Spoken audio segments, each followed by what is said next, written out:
All of us. No one is exempted. We come to the point in our life that we lost our way to God. Kasalanan, addiction, depression, di man nga ang Ginoo wala maglagot kanimo. Ang Ginoo wala masuko kanimo. Naluoy siya nimo. God cares for you. God is looking for you.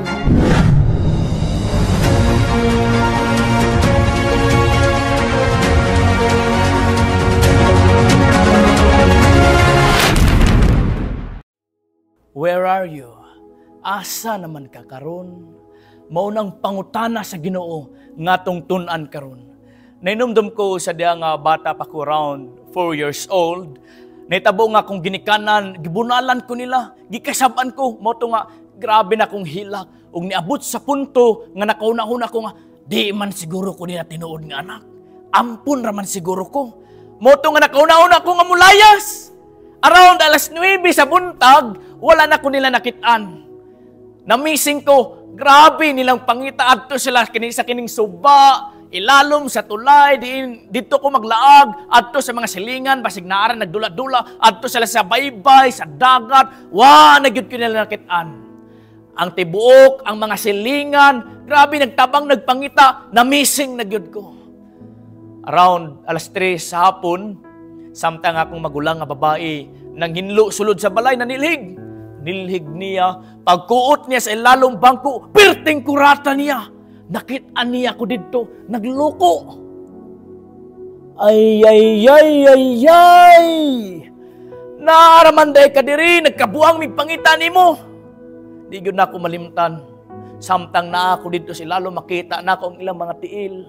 Madungog na ako ilang mga tingog. Grabe busy kayo pangita na ako. And now I realize nga kung concern na nga akong ginikanan sa pagpangita sa kuha, unsa pa ka-concern ng Ginoo nga mangita sa tuwa sa dihang mawala na ta sa passing. Asa naman ka karon? Tingaling naglunang na kasakasalanan, inom-inom, hubog-hubog, kapila na ka magsaad nga, muundang, apan ang mga barkada kanunay mag-imbita, daghan kayog party, ug dili gud ka makabiyan ana nga bisyo.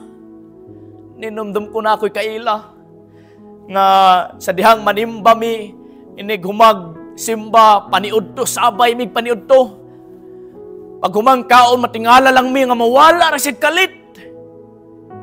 Among pangitaon di na mo makitaan.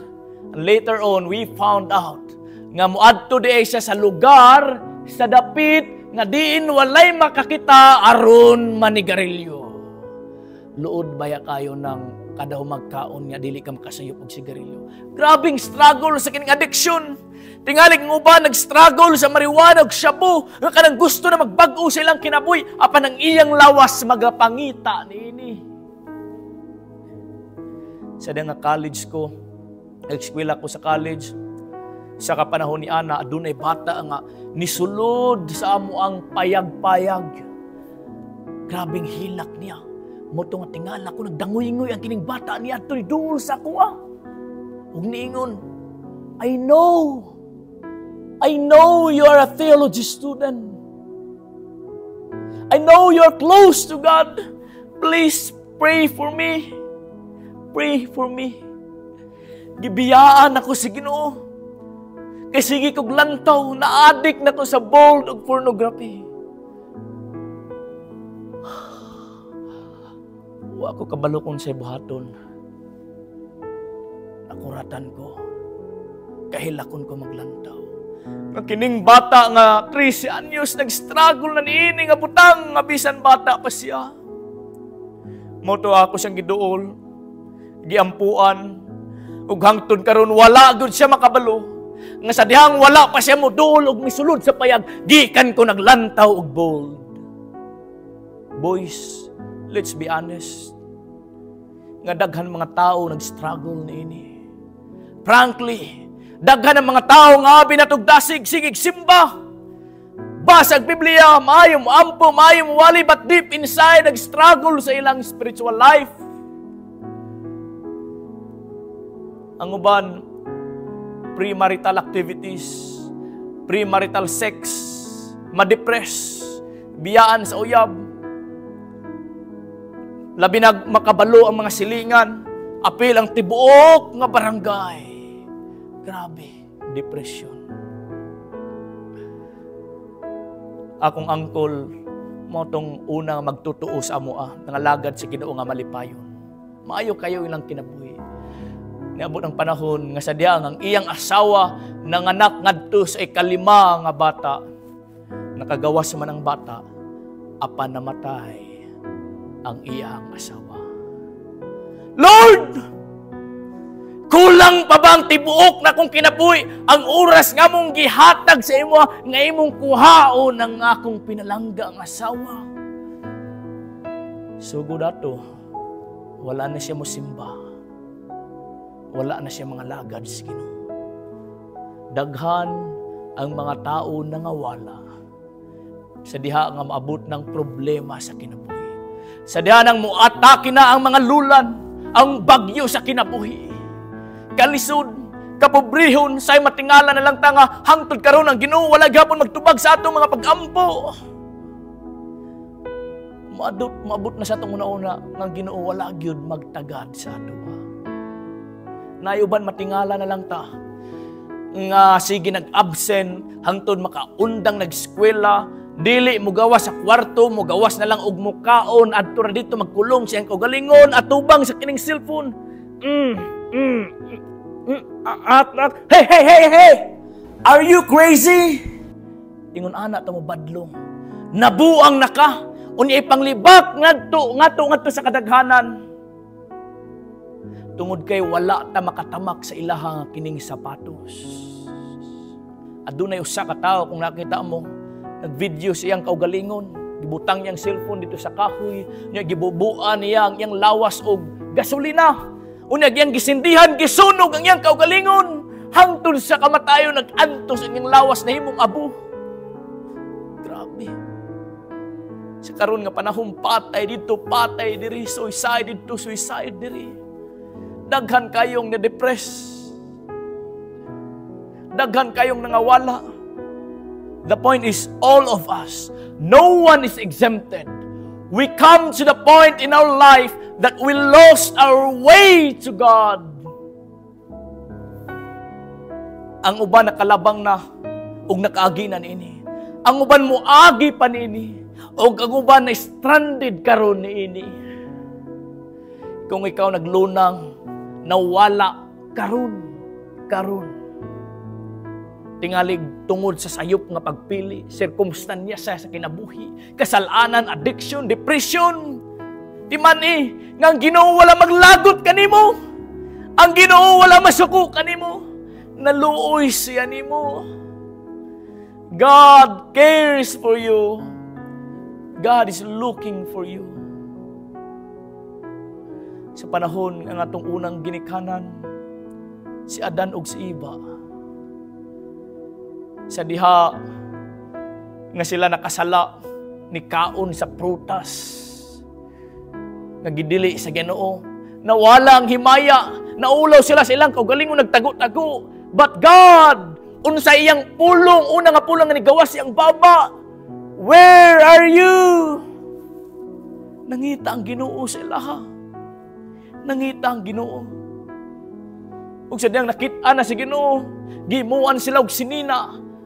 O kadtong sinina nagsimbolo sa grasya sa Ginoo that until now, ang Ginoo nag-cover o naghatag sa ato ang sinina sa pagkamatarong. Grabe nga grasya. Grabe nga gugma. God loves you. Si Jesus, ang nagmahal kanimo. Wala na'y gugma nga susama kaniya. Gihilakan kaniya, samtang dinhi pa siya. Sa kalibutan nga napuno sa kagulanan. Samtang si Jesus nagpakatao dinhi sa kalibutan. Iyang nakita ang mga tao puno sa pagpakasala. Nakita niyang mga tao na sa kalisod, kapobrehon. Nag-antos sa kasakit.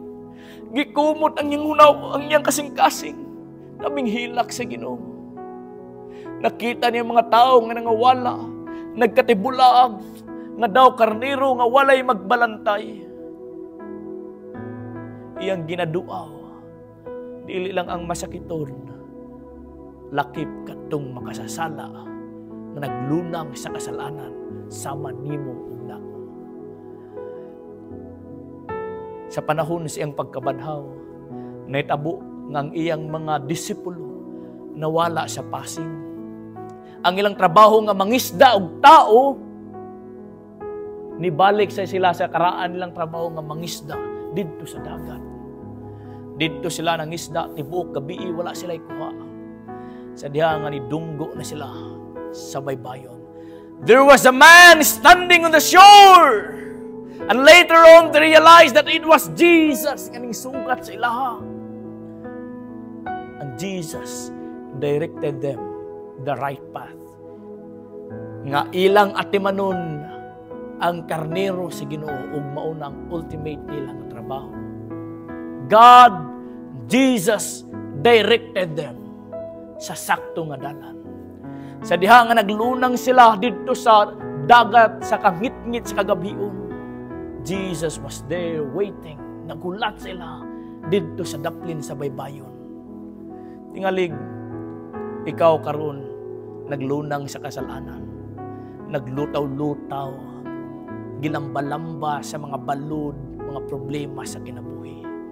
Didto naglutaw-lutaw sa kangit-ngit niining kalibutan.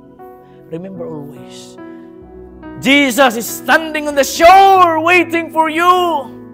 Nagulat ang Ginoo sa makadaghan nga beses. Look back again, basig wala pa nimo siya na-recognize. Look back again. Jesus Christ nagulat sa imuha. Kanimo, kanako. Grabe nga gugma sa Ginoo. Kanunay siya maghimo og daghan nga pamaagi nga ikaw ug ako iyang giyahan ngadto sa saktong dalan ug makabalik ngadto sa dalan sa Ginoo. Adunay kanta nga nagkanayon.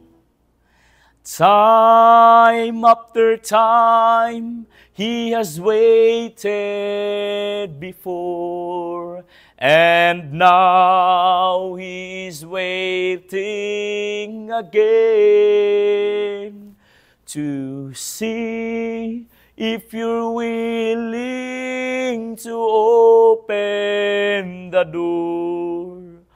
Oh, how He wants to come in.